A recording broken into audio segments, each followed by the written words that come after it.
If you hang up this phone, she dies." Michael Torres stared at his trembling hands, the burner phone pressed against his ear, feeling like it weighed 1,000 pounds. The voice on the other end was calm, almost bored, a stark contrast to the hurricane of terror ripping through his chest. His 20-year-old daughter Emma had been missing for 18 hours, 18 hours that felt like 18 lifetimes. "I don't have that kind of money," Michael whispered, his voice cracking. "I'm a graduate student. I work part-time at a bookstore. Please, there has to be 72 hours, $250,000. After that, we send her back to you in pieces." The line went dead. Michael collapsed onto the edge of his bed, the phone slipping from his fingers onto the worn carpet of his studio apartment in Brooklyn.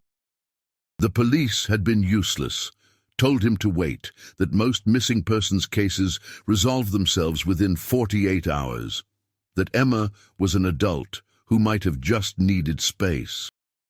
They didn't see the overturned coffee cup in her apartment, the shattered phone screen, the neighbor who heard screaming at 3 in the morning.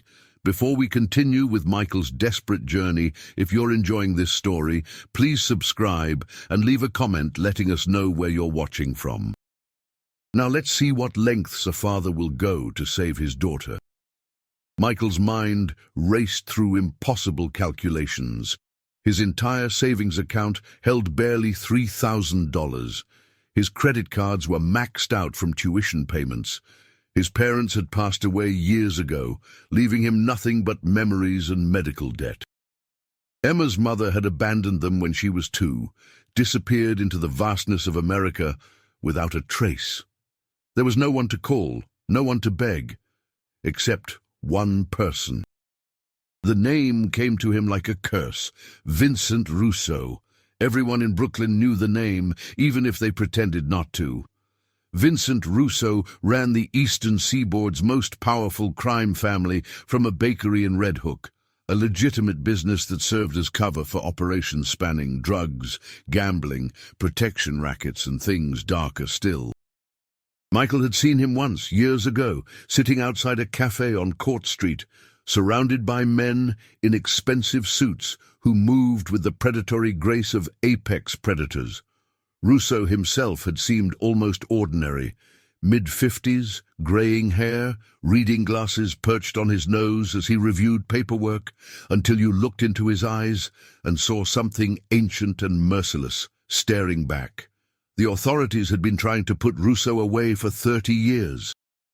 Bodies turned up in the East River, witnesses disappeared, evidence vanished. Yet Russo remained untouchable, a ghost in plain sight, running his empire with ruthless efficiency while maintaining the facade of a simple baker who made the best cannoli in Brooklyn. Michael had no connections to that world, no way to even approach someone like Russo. But desperation makes men brave or stupid. The distinction hardly seemed to matter anymore. He found himself standing outside Russo's bakery at dusk, the autumn wind cutting through his thin jacket. The storefront looked deceptively innocent. Red awning, clean windows displaying pastries, the warm glow of interior lights promising comfort. But Michael noticed the cameras covering every angle, the man in a dark suit standing just inside the door, the way pedestrians crossed to the other side of the street without seeming to realize they were doing it. His hand was on the door handle when it opened from the inside. "You've been standing out here for 20 minutes, the suited man said. His accent was pure Brooklyn Italian, his expression unreadable. "Either you're the world's most indecisive cannoli customer, or you're looking for something else. I need to speak with Mr. Russo. Mr. Russo doesn't take walk-ins. My daughter's been kidnapped. I have 72 hours. I have nowhere else to go." Something flickered in the man's eyes, pity maybe, or recognition of desperation he'd seen before. "Wait here." The man disappeared inside. Michael stood in the doorway, caught between the warm bakery air and the cold street behind him, feeling like he was balanced on the edge of a precipice. Every rational part of his brain screamed at him to run, to find another way, that making a deal with Vincent Russo was signing away his soul. But Emma's voice echoed in his memory, calling him last week, excited about her internship at the museum, about the guy she'd met at a gallery opening, about finishing her art history degree next spring. Her laugh, bright and musical, the only thing that had kept him going through the grinding poverty of doctoral research and part-time work. "Mr. Russo will see you." The suited man led him through the bakery's front room, past display cases of pastries that smelled like heaven, through a door marked "Private," down a hallway lined with black and white photographs of old Brooklyn, and into an office that looked like it belonged in a different century. Dark wood paneling, leather furniture, bookshelves filled with leather-bound volumes, and behind an antique desk sat Vincent Russo. He was smaller than Michael remembered, barely 5'8", dressed in a charcoal suit that probably cost more than Michael's car. But his presence filled the room like oxygen displacement. When he looked up from the document he was reading, Michael felt himself being evaluated, measured, and found wanting in the space of a heartbeat. "You have 5 minutes to tell me why I shouldn't have Carlo throw you out," Russo said, his voice carrying the refined roughness of someone who'd grown up on these streets but had spent decades commanding rooms full of dangerous men. Michael told him everything. Emma's disappearance, the ransom call, the police's indifference, his own helplessness. Russo listened without interruption, his expression never changing, fingers steepled beneath his chin. When Michael finished, silence stretched between them, like a drawn blade. "You came to me because you think I'm a monster," Russo finally said. It wasn't a question. "You think a monster might help you against other monsters." "I came because I have no other options." "Everyone has options, Mr. Torres. Most are just too cowardly to explore them. You teach literature at Columbia, is that right?" Michael blinked, thrown by the sudden shift. "Medieval literature. I'm finishing my dissertation on Dante's Inferno, the nature of sin and redemption, the price of damnation, the journey through hell to reach paradise." Russo smiled, but it didn't reach his eyes. "I did my homework before agreeing to see you. You've been in my bakery security footage 3 times over the past year, always looking like you're about to come inside, always walking away. You've been watching me." "I watch everyone, Mr. Torres. It's how I've survived in a business where paranoia is the only rational response to reality. Your daughter, Emma, art history student, volunteers at a homeless shelter in Manhattan, works weekend shifts at a coffee shop in Williamsburg to help with your expenses, even though you tell her not to. Good girl, smart girl, doesn't deserve what's happening to her." The casual knowledge of their lives made Michael's skin crawl. "Can you help her?" "The question isn't whether I can. The question is whether you're prepared to pay the price I'll demand." Russo leaned back in his chair, the leather creaking. "I don't deal in money, Mr. Torres. Money is easy, meaningless. I deal in debts, in obligations, in services rendered that create chains binding one person to another. If I find your daughter, if I bring her home safe, you will owe me. And someday, maybe tomorrow, maybe 10 years from now, I will collect that debt. You won't be able to refuse. You won't be able to negotiate. You will do exactly what I ask, no matter what it is, no matter how it conflicts with your precious morals or your comfortable academic life. Do you understand what I'm offering you?" Michael thought of Emma's smile, her dreams, her future. He thought of Dante's words, "Abandon all hope, ye who enter here." He thought of how far a person could fall for love. "I understand. No, you don't, but you will." Russo opened a drawer, pulled out a manila folder, slid it across the desk.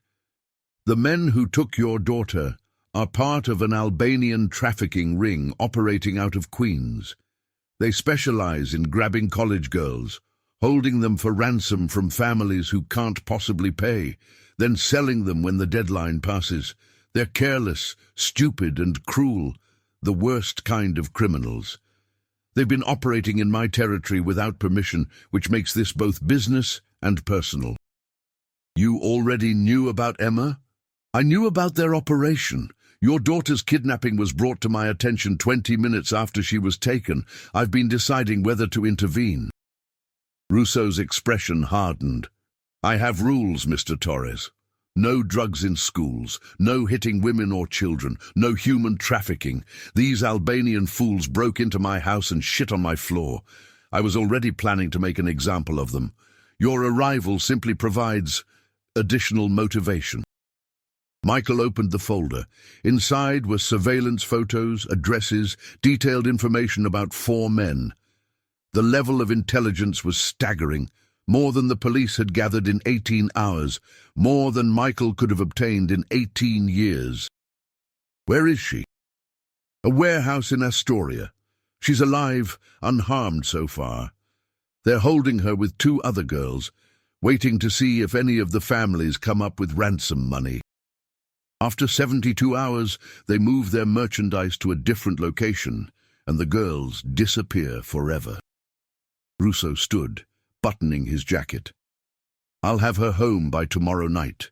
The men who took her will never hurt anyone again, and you, Professor Torres, will owe me a debt that can never be fully repaid. I don't care. Just bring her back. Yes, you do care. You care deeply, but you've made your choice, and there's no going back from this threshold. Russo walked to the door, paused. Dante understood something fundamental about hell, that the worst torments aren't inflicted by demons. They're self-imposed, the natural consequences of our choices. You're walking into hell of your own free will, for love of your daughter. I respect that, but respect doesn't change the price. Carlo appeared in the doorway, his massive frame blocking the light from the hallway. Take Mr. Torres home, Russo ordered. Put a man outside his building. If the Albanians call him again, I want to know immediately. And get the team together. We move tonight. Michael found himself being escorted out through a different exit, his mind reeling. 24 hours ago, his biggest worry had been meeting his dissertation deadline. Now, he'd made a bargain with the devil incarnate, trading his future for his daughter's life. The autumn night had turned bitter cold, the kind of cold that seeps into bones and stays there. Carlo led him to a black Mercedes, opened the rear door. For what it's worth, Carlo said quietly, Mr. Russo keeps his promises. Your daughter will come home safe. That's more than most people can say when they walk through our door. And the cost? That's between you and God, Professor. The drive back to his apartment passed in a blur of streetlights and late-night traffic. Michael's phone buzzed. A text from the kidnappers. A photo of Emma, bound and gagged, terror in her eyes, blood on her split lip. Then, tick-tock, 54 hours remaining. Michael closed his eyes, fighting back nausea. Somewhere in the darkness of Brooklyn, Vincent Russo was marshalling his forces, preparing to rain hell on the men who'd made the fatal mistake of stealing in his territory. And Michael Torres, medieval literature scholar, devoted father, had become complicit in whatever violence was about to unfold. The car stopped outside his building. Through the windshield, Michael could see his apartment window, dark and empty. He thought of Dante's journey through the circles of hell, guided by Virgil, seeking redemption through damnation. But Dante had been a fictional character in a moral allegory. Michael was real, and the consequences of his choice would be measured in blood and debt, in the corruption of whatever principles he'd once claimed to hold. He climbed out of the Mercedes, watched it disappear into traffic. Across the street, another car was parked with its lights off, Russo's watchdog, standing guard. The net was closing around the Albanians, and they didn't even know it yet. Michael climbed the stairs to his apartment, each step feeling heavier than the last. Inside, the silence was deafening. Emma's last text was still on his phone, sent the morning she disappeared. Love you, Dad. Let's grab dinner this weekend. My treat. His hands were shaking as he poured himself 3 fingers of whiskey, the cheap stuff he kept for grading particularly bad student papers. But tonight it tasted like ashes and regret. He'd crossed a line that couldn't be uncrossed, made a deal that couldn't be unmade. Vincent Russo would save Emma, of that he had no doubt, but the man who welcomed her home would be forever changed, forever compromised, forever owned by forces he couldn't begin to comprehend. The worst part was the relief flooding through him, the gratitude toward a monster, the terrible acknowledgement that sometimes the only way to save what you love is to damn yourself completely. Michael finished the whiskey, poured another. Outside, Brooklyn hummed with its usual nighttime energy. Sirens in the distance, voices from neighboring apartments, the subway rumbling beneath the streets. Somewhere in that vast urban landscape, his daughter was waiting to be saved, and the machinery of vengeance was already in motion. He thought of his students, young and idealistic, discussing Dante's moral frameworks, debating the nature of sin and redemption, as if these were abstract concepts for scholarly consideration. If only they knew their professor had just sold his soul to the devil incarnate, not for power or wealth or knowledge, but for love, the oldest and most dangerous bargain in human history. His phone buzzed again, a text from an unknown number. "She'll be home tomorrow. Clean up your apartment. She'll need familiar surroundings and her father's strength. Don't fail her twice." The message was unsigned, but Michael knew who'd sent it. Vincent Russo was already at work, his network of soldiers and informants moving like shadows through the night, closing in on the warehouse in Astoria where Emma was being held. By dawn, men would die, blood would be spilled, justice of a sort would be served, and Michael Torres would wake up in a world where he was complicit in murder, bound by debt to a crime lord, his carefully constructed academic life revealed as the fragile illusion it had always been. But Emma would be alive. Emma would be safe. Emma would come home. In the grand calculus of fatherhood, was that not the only equation that mattered? Russo's operation moved with military precision. While Michael paced his apartment in sleepless agony, 3 black SUVs converged on an industrial area of Astoria where the old manufacturing plants stood like tombstones to a bygone era. The warehouse the Albanians were using had been abandoned for a decade, its broken windows like empty eye sockets, its loading docks cluttered with debris. But Russo's intelligence was perfect. 6 men guarded the entrance, armed with cheap pistols and cheaper bravado. They thought they were invisible, operating below the radar of both law enforcement and organized crime. Their mistake was assuming Brooklyn belonged to no one, that they could set up shop in someone else's territory without consequence. The attack came from 3 directions simultaneously. Russo's soldiers were professionals, former military, ex-cops, career criminals who'd survived decades in a business where mistakes meant death. The Albanians never had a chance. Suppressed gunfire, brief struggles, then silence. 4 minutes from start to finish, and the warehouse's security was neutralized without a single alarm raised. Carlo led the team inside, his weapon drawn, moving through the darkness with practiced ease. They found Emma and 2 other girls in a locked room on the 2nd floor, cold, terrified, but alive. The Albanian leader, a thin man with bad teeth and worse judgment, was in the adjacent office counting money when Russo's men kicked in the door. "Vincent Russo sends his regards," Carlo said, his voice flat and professional. "You operated in his territory without permission. You touched his people. You broke his rules. Any last words?" The Albanian tried to beg, tried to negotiate, tried to explain it was just business. Carlo shot him twice in the chest, the suppressed pistol making sounds like someone coughing. The other Albanians died similarly, quick, efficient, without drama. Rousseau didn't believe in torture for its own sake. This was business, a message being sent to anyone else who might consider operating without permission. By 3 in the morning, Emma and the other 2 girls were in the back of an ambulance, unharmed physically, traumatized certainly, but alive and free. The warehouse was burning, erasing evidence. The Albanian trafficking ring was extinct, and Vincent Rousseau was sitting in his office above the bakery, reviewing reports and planning his next moves. Michael's phone rang at dawn. Carlo's voice was professionally calm. "Your daughter is at Brooklyn Methodist Hospital. She's safe, unharmed, being checked by doctors. You can go see her now. Mr. Rousseau wanted you to know that the men who took her will never threaten anyone again." Michael dropped the phone, his knees buckling with relief so intense it physically hurt. He grabbed his jacket, ran down the stairs, hailed a cab, his heart hammering with wild hope. Emma was alive. Emma was safe. Nothing else mattered. The hospital room was private, expensive, clearly arranged by someone with influence. Emma was sitting up in bed, wrapped in blankets, her hair tangled, a bruise on her cheek, but her eyes, her beautiful brown eyes, were clear and focused. When she saw him, she started crying. "Dad."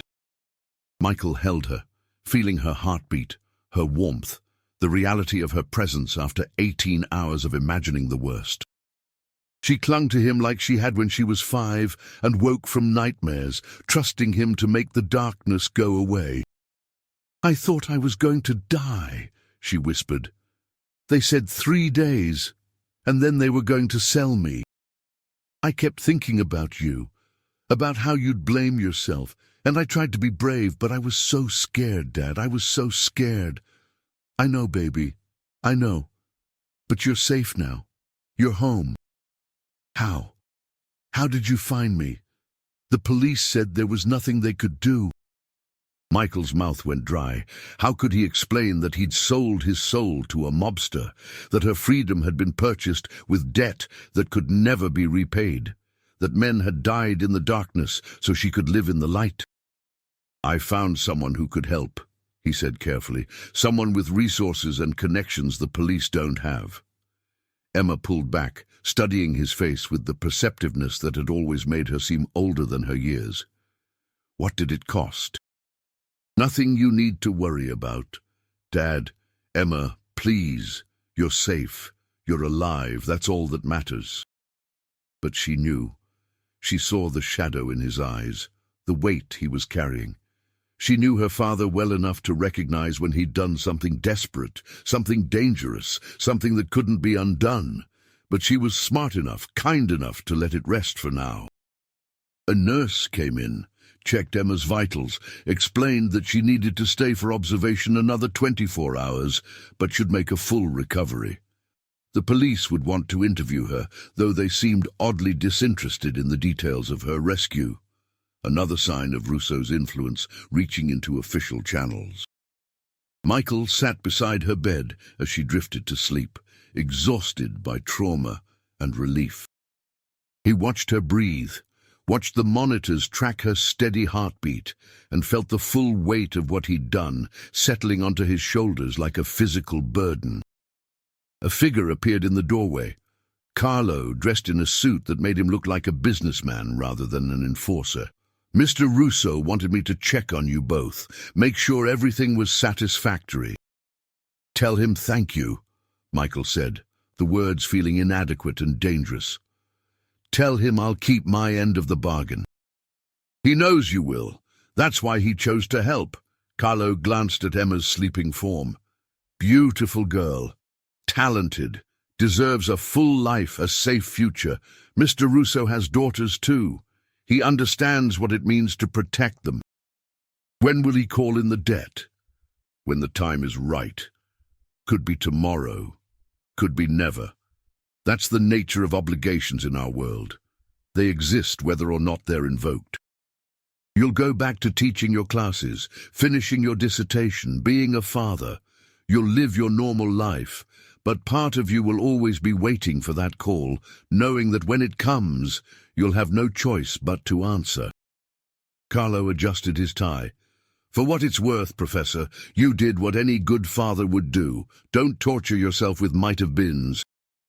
After Carlo left, Michael sat in the hospital room's artificial silence, watching Emma sleep and wondering if he'd saved her or merely postponed a different kind of disaster. Vincent Russo had given him back his daughter, but had taken something fundamental in return: his independence, his innocence, his ability to claim moral superiority over the darkness that ran beneath society's surface. He thought of Dante again, that long journey through hell toward paradise, guided by wisdom but driven by love. Dante had emerged from the darkness to see the stars again, redeemed and enlightened. But Michael suspected his own journey would have no such clean ending. He'd made his bargain, signed his contract in implied promises and desperate gratitude, and now he would carry that weight for whatever remained of his life. Emma stirred, murmured something in her sleep. Michael took her hand, held it gently, and made silent promises about the future, about finishing her degree, about her art career, about grandchildren someday, and a life well lived. He would bear the burden of his choice alone. She would never know the full price of her freedom. That was his gift to her, and his curse. Outside the hospital window, Brooklyn woke to another grey morning, the city grinding through its usual rhythms of commerce and crime, hope and despair. Somewhere in that vast urban landscape, Vincent Russo was running his empire, managing his soldiers, planning his strategies. And one of those strategies now included Michael Torres, a medieval literature professor who'd learned that the most dangerous monsters aren't found in ancient texts. They're sitting behind desks in Brooklyn bakeries, offering deals that feel like salvation but smell like damnation. Michael closed his eyes, exhausted beyond measure, and tried to find comfort in the simple fact that Emma was breathing, alive, home. Tomorrow, he would worry about the future. Tomorrow, he would wrestle with guilt and consequence. Tomorrow, he would begin the long process of learning to live with what he'd done. But tonight, in this moment, his daughter was safe. And in the calculus of fatherhood, perhaps that was enough. 2 weeks passed. Emma moved back into her apartment with new locks, a security system, and trauma counseling sessions 3 times a week. She was resilient, young enough to heal, strong enough to refuse victimhood. Michael watched her reclaim her life with fierce pride, even as he carried the shadow of his bargain like a second skin. He returned to teaching, lecturing on medieval texts to students who couldn't possibly understand that their professor now had first-hand experience with moral compromise. He finished his dissertation chapter on the nature of damnation in Dante's Inferno, the words flowing with new urgency, new personal insight. His committee praised his deeper analysis, his more nuanced understanding of sin and redemption. They didn't know he was writing from lived experience. The call came on a Tuesday afternoon, 3 weeks after Emma's rescue. Michael was in his office at Columbia reviewing student papers when his phone buzzed with an unknown number. "Professor Torres, Carlo speaking. Mr. Russo requests your presence this evening, 7 o'clock at the bakery. Don't be late." The line went dead before Michael could respond. His hands shook as he set down the phone.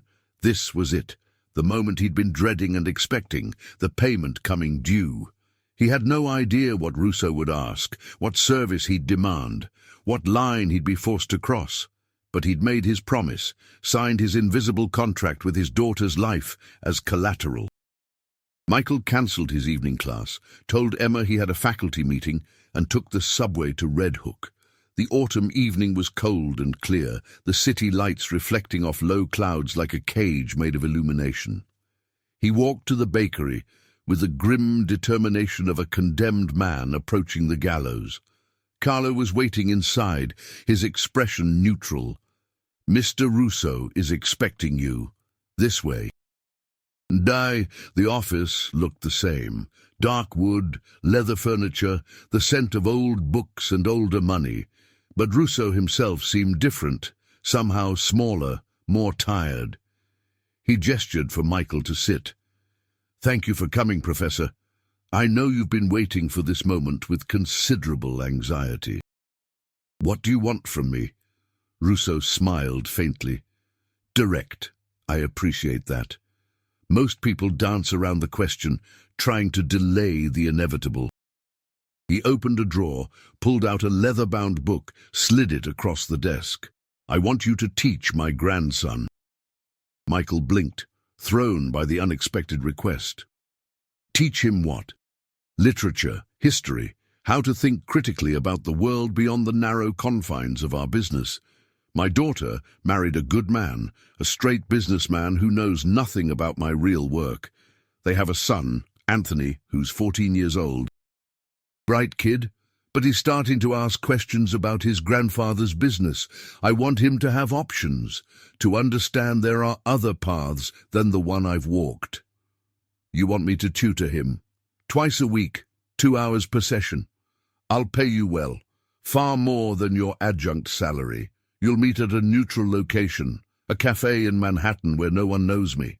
You'll teach him literature, philosophy, history, ethics. You'll show him what's possible outside the world of organized crime. And if he asks questions about me, you'll tell him the truth, that his grandfather is a criminal, that the family business is built on violence and fear, but that he doesn't have to follow that path." Michael stared at the man across the desk, trying to understand the angle, the trap, the hidden cost. "Why me?" "Because you're smart, principled, and you understand the weight of difficult choices. Because you walked into hell to save your daughter, which means you understand what it means to love someone enough to sacrifice your soul.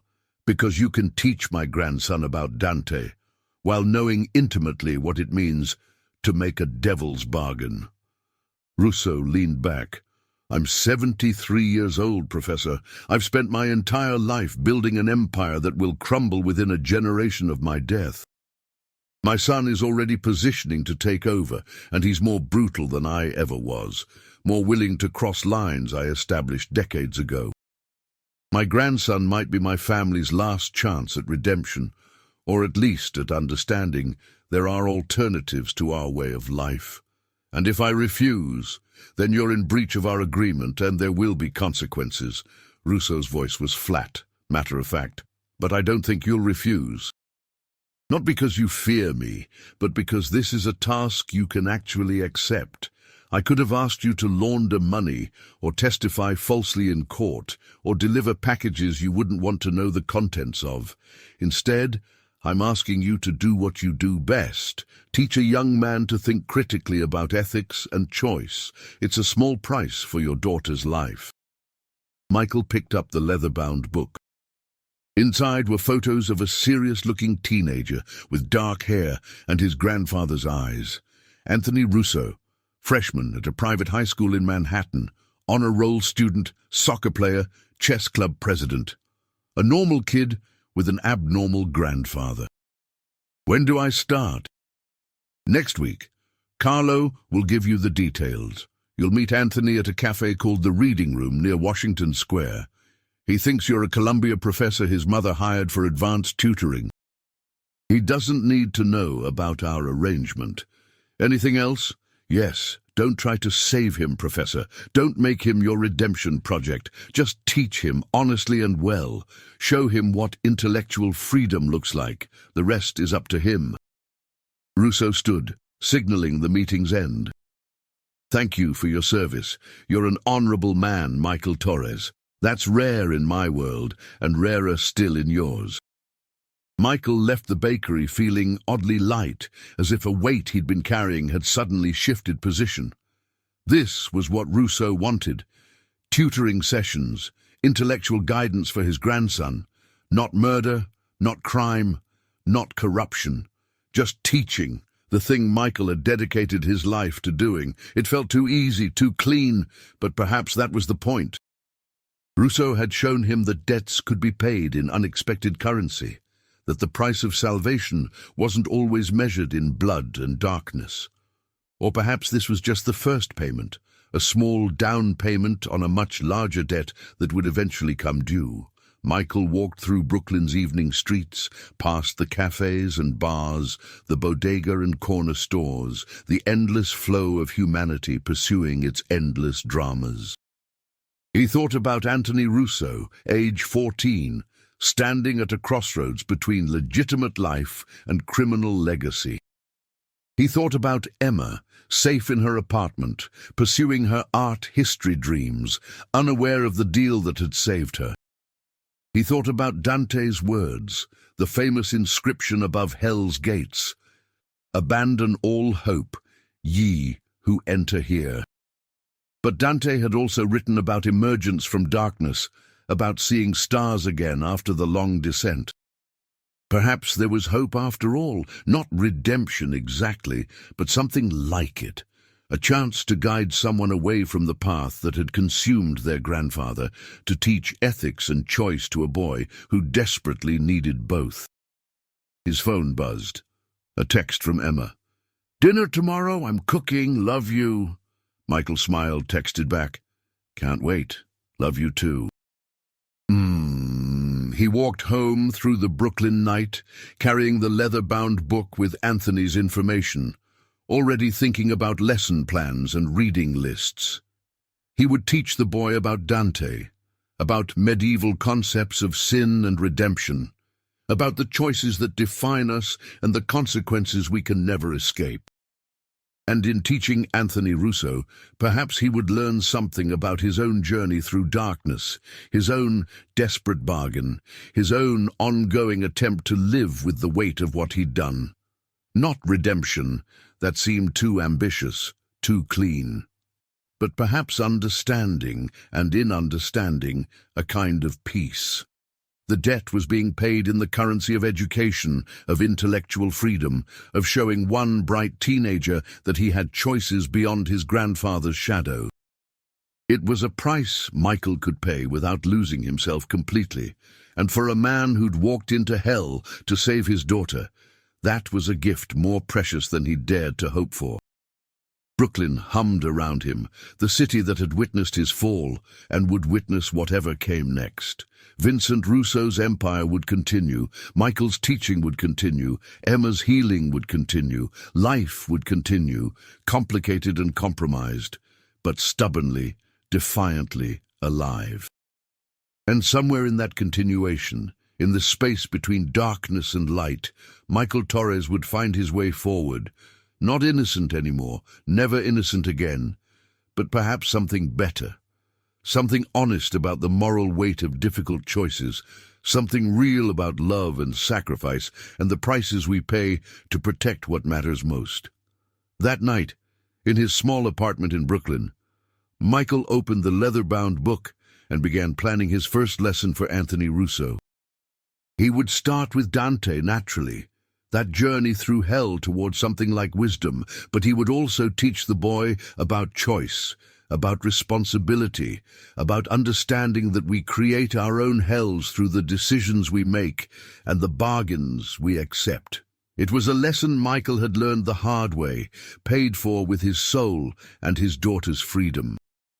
Now he would pass that knowledge forward, hoping that one teenager might make better choices than his grandfather, might find a path that didn't require deals with devils or violence in the darkness.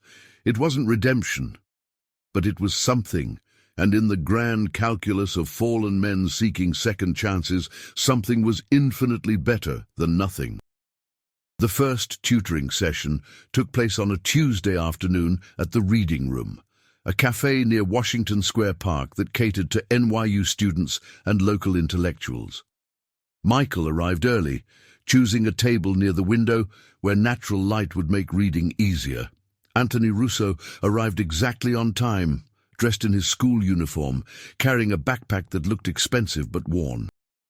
He was taller than Michael expected, with his mother's gentler features softening his grandfather's harsh bone structure.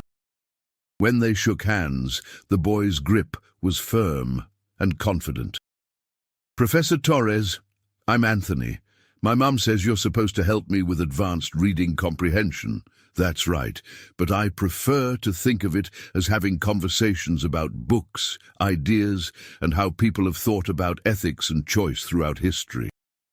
They spent the first hour establishing rapport, Michael assessing the boy's actual knowledge and abilities. Anthony was sharp, quick with connections, thoughtful in his responses, genuinely interested in ideas. But there was also a wariness in him, a sense that he'd learned early to guard his words and watch for hidden meanings. "My grandfather recommended you," Anthony said during a break, the statement casual but watchful. "Do you know him?" Michael had prepared for this question. "We've met. He struck me as a complicated man who values education." Complicated, that's diplomatic. Anthony stirred his coffee, his eyes older than 14. "People at school, they whisper things about my family, about what my grandfather does. They think I don't hear, but I do." "What do you think about what they whisper?" "I think the truth is probably somewhere between the fantasy and the denial. I think my grandfather has done things I wouldn't want to know about. I think my parents work very hard to keep me separate from that world, and I think nobody knows what to do with me. Am I supposed to pretend I don't see what's obvious, or am I supposed to ask questions that no one wants to answer?" Michael felt a surge of respect for this perceptive, troubled kid. "What if I told you that your grandfather specifically asked me to tell you the truth when you ask questions? That he doesn't want you lied to, but he does want you to understand you have choices?" Anthony's eyes widened slightly. "He said that?" "He did.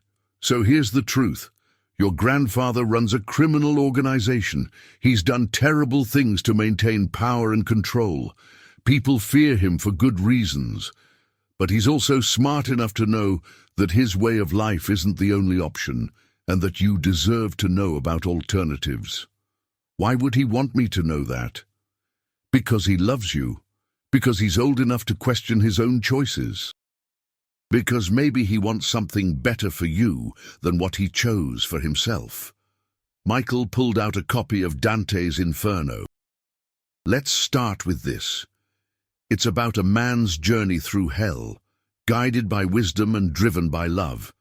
It's also about understanding that we create our own hells through the choices we make. Sound relevant?" Anthony smiled. A real smile, not the guarded expression he'd worn since arriving.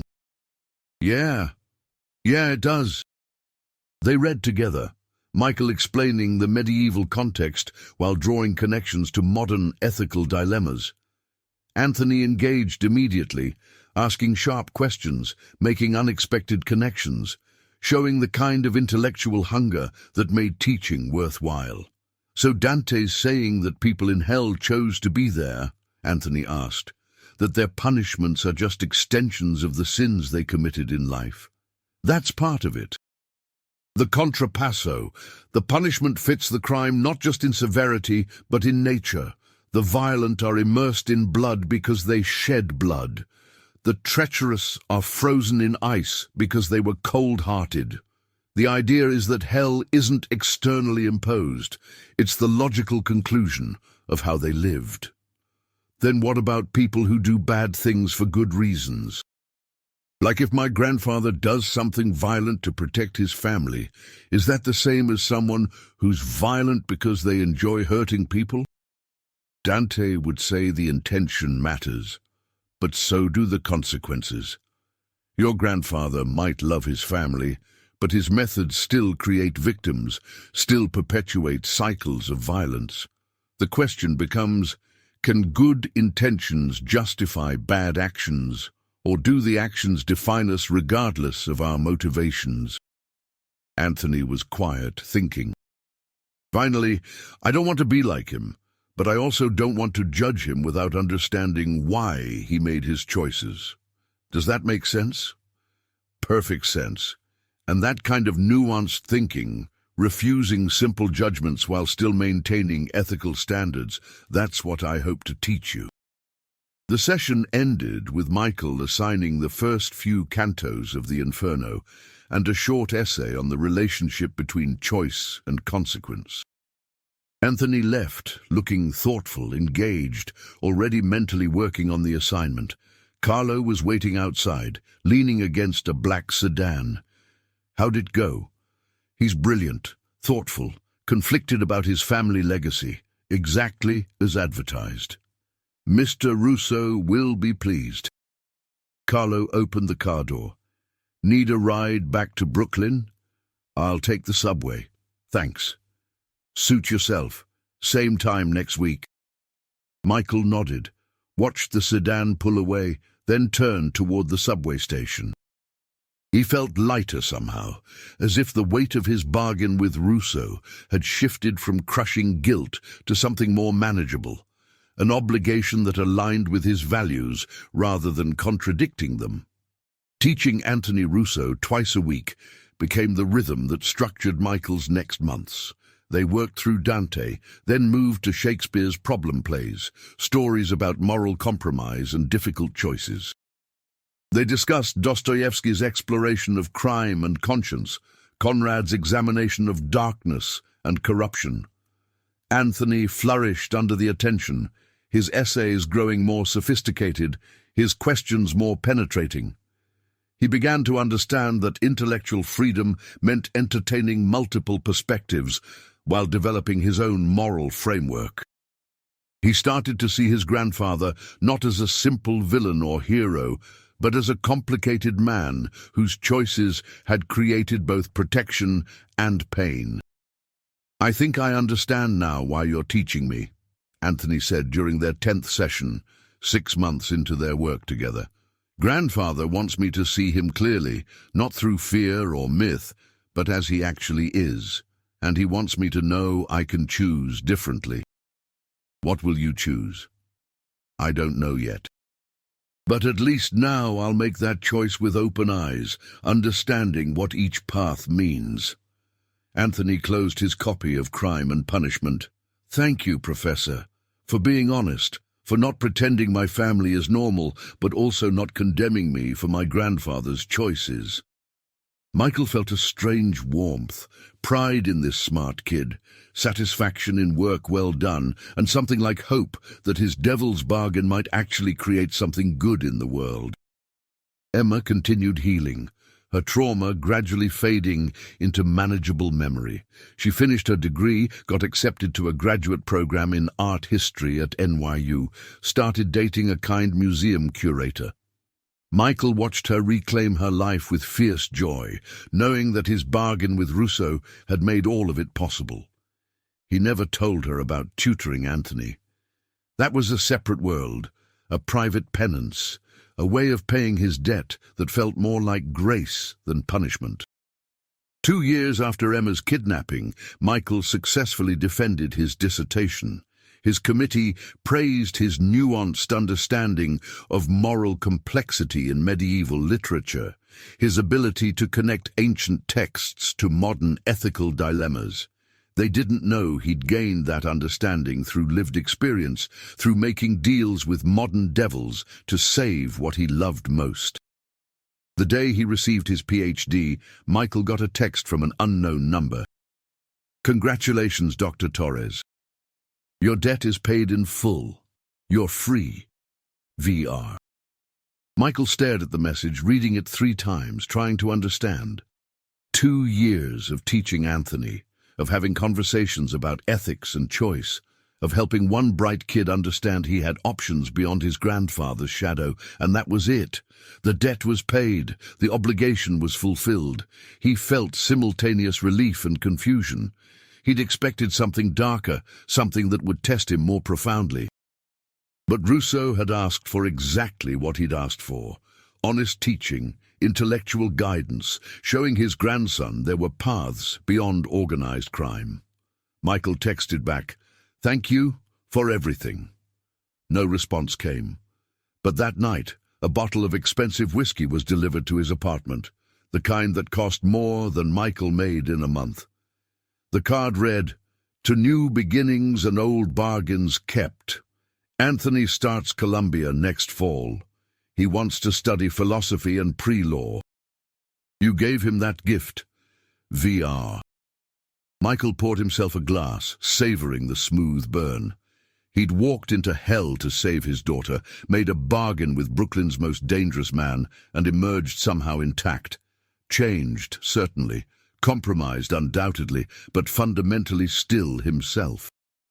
He thought of Dante's final line in Inferno, describing the moment of emergence from hell into possibility.